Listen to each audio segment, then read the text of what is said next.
Okay, guys. Today I got a new knife. This is one of the Bear Grylls Survival Series. It is the sheath knife. Hold on to it. I've had this for a couple months. Just haven't had time to really play with it much to see what it's all about. Um, it is a Gerber. You guys do know that I'm not a big fan of Gerber because the sheaths and their China and all that crap, you know.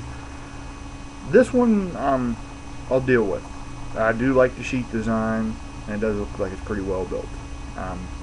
The knife is 10 inches overall. See there, and I don't have a dollar bill to show you comparison. Best thing I can do, 24-ounce pop bottle. So you can see there, it's just a little longer than that is. And I hope my dog doesn't go running off the state road just mowing right now. It is a high carbon stainless steel blade, so it'll hold edge real well. Half serrated. It is a drop point. It does have a little deeper belly, I've noticed, right here. It does look like it's a little deeper, which I kind of like. It's good for cutting. And I do like the serrations. If you do a lot of rope cutting, the serrations do come in handy. If you see on the, try to get up there, the hand guard right there, it's got the two little holes. That's if you want to lash it to a pole. So you lay a pole in here, put your rope through there, and lash it to the handle. That is one complaint about this. The lanyard they had on the knife is not very long. You can't even put your hand through that. It holds the whistle on the end of it. But if I'm going to make a survival knife, I'm going to include a little more paracord or something like that. But other than that, it's got almost a tacky grip. The rubber is real tacky. It does have a hammer pommel. You can get it here. It's checkered. Try to face it there. So if you do have to hammer anything, tent stake or something like that, you got it. I don't know. I've heard complaints that that'll break off. I don't know. I don't know if it's a full tang that goes up and attaches to the pommel or not. I haven't really tried it out to see if it works. I like the knife. I don't need to use the hammer pommel. It's got that kind of titanium coating on the blade. I do like that. And on the back, if you see here on the spine, there's a silver place. Now that's marked.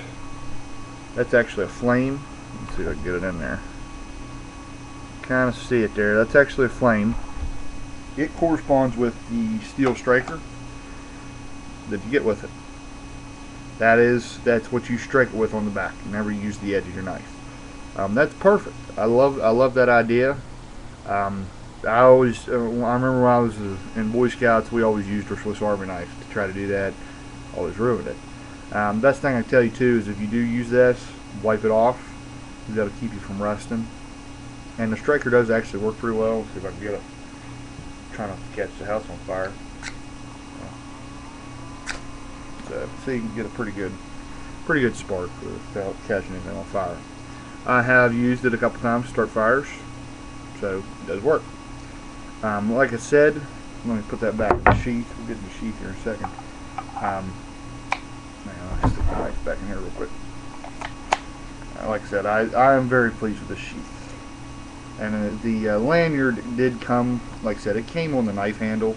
But if you want to put a lanyard on a knife handle, make it big enough for you can stick your hand through it. I can do it,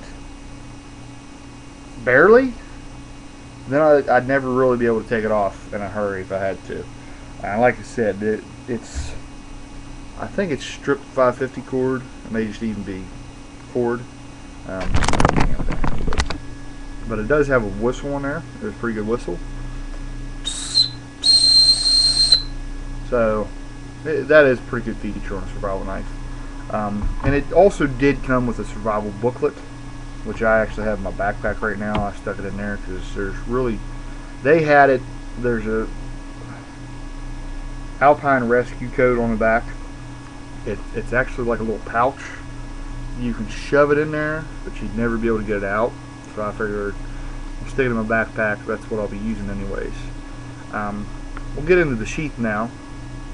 So the sheath actually does the retention itself. It kind of clamps onto the knife here at the handguard. And I've heard a lot of people say this is like the LMF series of knives. So you've got your guard up top, or your hold up top. There's another one here.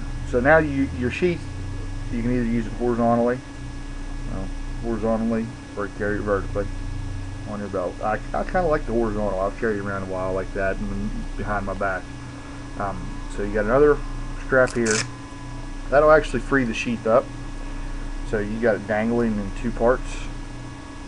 Now there's one more at the bottom. If you take it off, the sheath is separate. So you could leave this on your belt or wherever you want to mount it. Pull the sheath and everything off. And on the back, you see it does have a diamond sharpener. So if you have to sharpen your knife or anything else, it's pretty good. I'm actually working on a way to mount this to my backpack. So you got a nice little loop at the top. So if I get some way to do it on a backpack strap, it does have pretty good retention.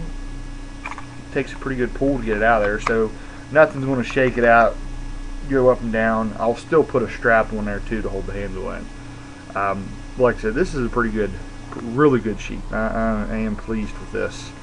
I'm pleased with the knife overall. It's, like I said, it's made in China. I bought it mainly because it's a Bear Grylls knife.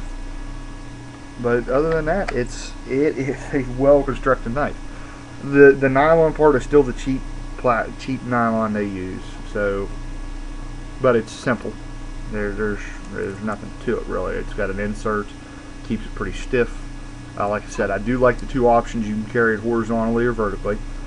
It is nice to have the Alpine Rescue codes, and the little survival booklet or pamphlet they give you is pretty good. It's stuff I've learned already, but it never hurts to throw it in there. It's like a plastic material, so even if you didn't need it, it'd make a good signal fire. Probably make black smoke. Any part of this, I mean, you burn this and make black smoke. So other than the lack of rope or lanyard I put on here, a little longer lanyard, it's a very good knife. I like it. I've used it a little bit, and I think the sheath does have, there's two little holes on the back here. I think that's a drain hole, so if you do get water in there, you don't have to worry about it. It drains out. Like I said, it's a pretty good knife. I am going to work on getting this mounted to my backpack so it's easier, so I don't really have to worry about the sheath or the platform for the sheath. I paid, I think these retail $69-70. I think I paid 50 some at Walmart for it. Of course, you're going to pay a little less at Walmart. My Kershaw blower, I paid $50 in there retail for like 100. So like I said, I am pretty pleased with this knife. I got it mainly because I like Bear Grylls. He's pretty cool. I mean, who doesn't like Bear Grylls? And it is a pretty cool knife. I mean, he has helped with the design of this knife, and I mean, if anybody's going to design a knife, it should be him for survival. So I have a couple more things I'd like to show you guys. I'll do those in another video. Just keep the comments coming. I appreciate them. I'll talk to you guys later.